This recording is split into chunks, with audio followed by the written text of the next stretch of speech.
Thank you. Thank you, Chairman. Commissioner Hall, members of staff, welcome back to the Joint Economic Committee for another hearing on the job situation. Mr. Rones, thank you for your many years of service to our country. You will be missed, and we appreciate all that you've done for the committee.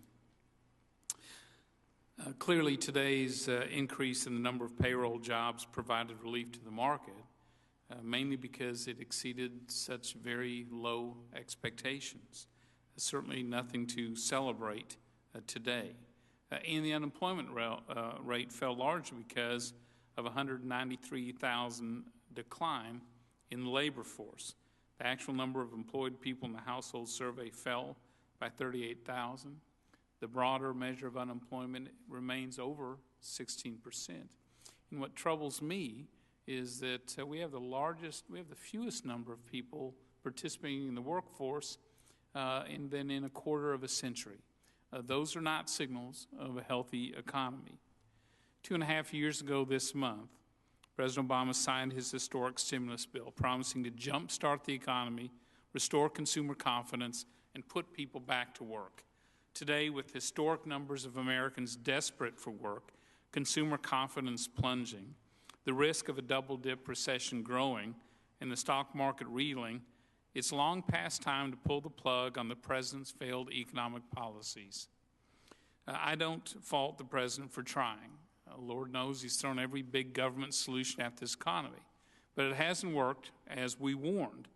And I now have concluded the White House simply does not understand how to create jobs in America, or certainly at least not government jobs in America. How much longer must Americans watch their economy stumble?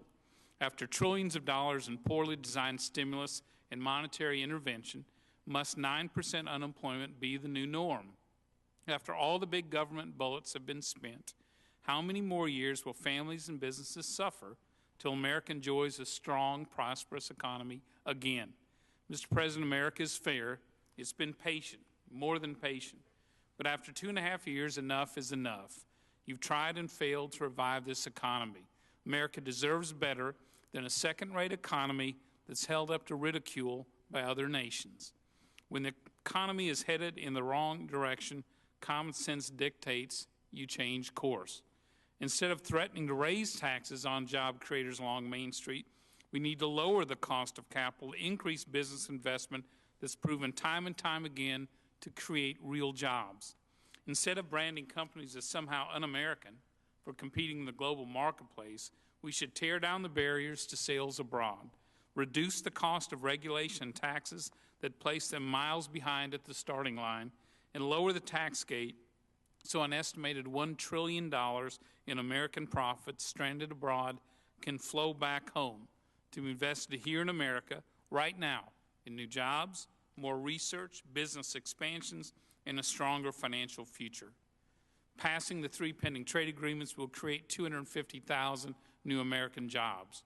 Putting our energy companies back to work in the Gulf, Alaska, and in abundant American fields onshore and off will create more than 1 million new American jobs this decade.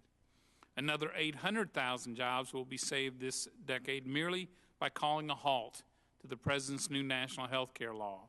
That will also eliminate a costly cloud of worry among small, medium, and large job creators throughout the country. There's much more that needs to be done, but perhaps nothing more important than the White House ending its campaign of demonizing in press conferences the free market and our job creators, who built the greatest economy in the world and can do so again if Washington will simply get out of its way. It's telling that news report on the economy today are often given with the Capitol or the White House as a backdrop, not along Main Street or in front of the headquarters of an American company. The entrepreneurs who make the critical decisions that create jobs have been forced to become Washington-centric because Washington is directing this economy to a degree not seen in our lifetimes. That's the problem. Washington needs to get out of the way. It needs to end its job-killing rhetoric, the regulations and intervention, and give Americans confidence to do what we do best, innovate and lead the world in creating economic opportunity based on what the market demands, not on what Washington demands. Finally, America's financial health does matter. We know our perilous debt and deficits are shaking markets in confidence at home and abroad. We also know from 40 years of economic study that our global competitors in similar straits have boosted their economies significantly and soon by reducing their debt, by cutting spending, and restoring business and consumer confidence. Congress has taken an important first step to reduce the size of government this decade with passage of the Budget Control Act, which the President signed, excluding the winding down of the wars in Iraq and Afghanistan. Without recent passage of the Budget Control Act, the government would grow to over 23% of the size of our economy this decade.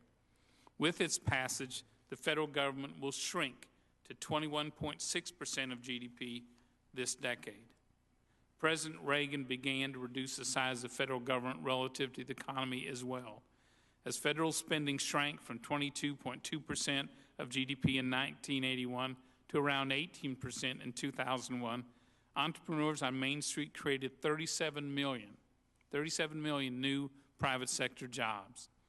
But since the federal government began to grow again, adding $5.5 trillion in new debt just the last 4 years, we've lost almost 3 million private sector jobs.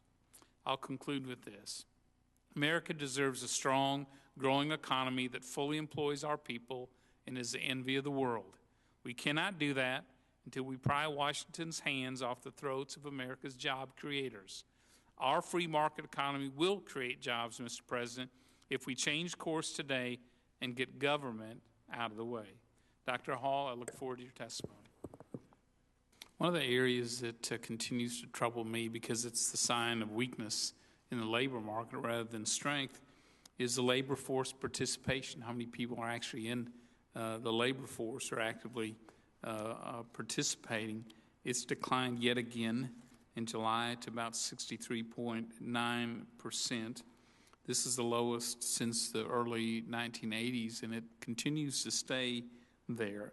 So just an editorial question. Are we, Commissioner, settling into a new norm where there are, going forward, going to be fewer people participating in the workforce and therefore a higher unemployment rate? Well, obviously, I hope not. And I tell you the truth, I don't know, but I can tell you that so far in this recovery, we've really seen no recovery at all in the labor force participation. That is something that's typically starting to rise at some point during a recovery. And I think, as I've noted before, I think that's an important phase of the recovery, is when we start to get people entering back into the labor force. I think once that starts to happen, we may get a better idea of what the new norm will be, what the new labor force participation rate is going to be like. Well, it looks like it may take a while because I think the decline is twice that of any previous recession. Any ideas what the factors are for that lower participation rate? It's not obvious to me that it's anything but this has been a very severe, long recession. And we've had a very large number of long-term unemployed, and although the long-term unemployed have stayed in the labor market a bit longer than they have in the past, we've still had quite a few people exit the labor force entirely. So I just think it's the severity and the length of the recession.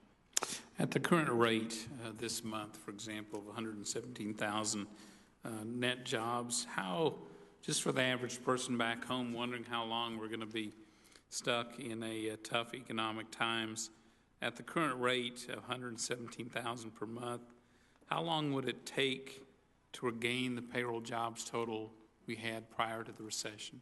I understand it will be years. Yeah, I don't want to be flip, but at 117,000 we would never regain. You need about 130,000, at least by my rough calculation, just to absorb the population growth.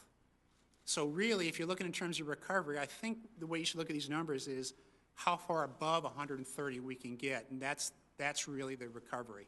117,000 is still treading water, I think. Right. Thank you. Yield back, Chairman. Thank you, Chairman. I can't resist asking this. Earlier this morning, when jobs numbers came out, Mark Zandi, one of the White House's chief economic cheerleaders, called these numbers fabulous. Commissioner, would you call these numbers fabulous? I would say it's welcome to see the numbers that the job growth increased, but no, they're not fabulous. They're still not strong. It's Mr. Rohn's last meeting. Can I ask him that as well? No, I'm kidding. You don't need to go there. I agree. I think it provided some relief only because we were so worried about, especially in the last few days, where this economy is headed. It's no secret I'm not a big fan of stimulus. A lot of money, a lot of debt, few jobs. The impact was pretty minor and pretty limited. We were told if we passed it, unemployment would be about 6.3% today, way off it. There are about 6 million jobs short of the claims we would have in new jobs if we passed that stimulus. So I felt like, continue to feel like, we were told, take the debt, you'll get jobs. We certainly got the debt. And now that too is a drag on our economy, on business confidence, on family confidence. And when you look at the job gains in today's report, you know, one view of the job market is that as layoffs return to what they were before the recession, the job numbers improved because separations didn't exceed any more of the hires. But new hires have increased very little. They're far below what it was before the recessions.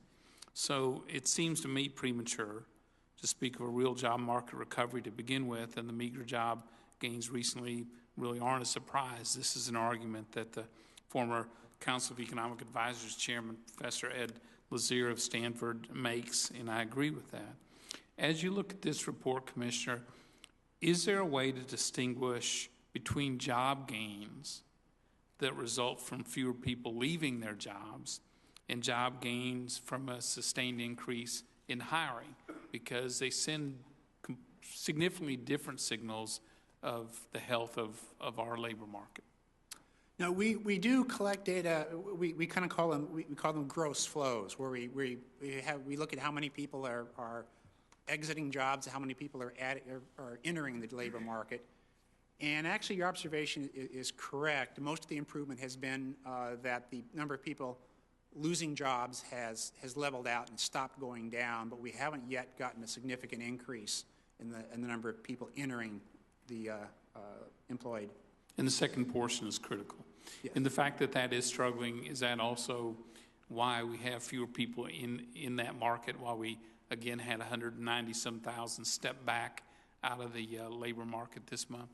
Yeah, I think that's consistent with what I mentioned about the labor force. You know, I think one of the things we need to see at some point is the labor force start to growing, because people think they're going to get jobs, and we're going to see people are going to start to reasonably expect that they're going to be able to move from unemployed to employed, and that hasn't happened very strongly yet. You know, I noticed, and I'll finish with this, I noticed that retail jobs were up slightly in the report, but recent reports have a consumer spending and consumption down for the first time in a long time.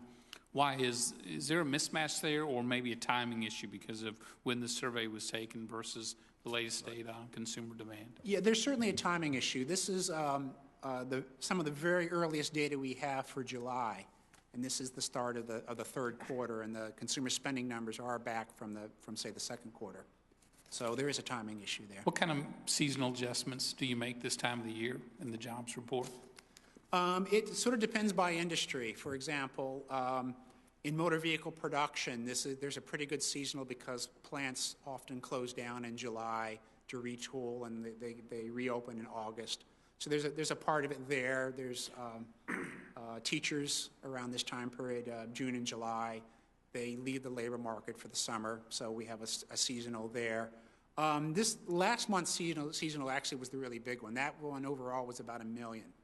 So we expect the employment to go down by 1 million because of seasonal job loss in June. So you adjust for that? We adjust for that. The seasonal this month is not quite so big. Good. Thank you, Commissioner. Chairman?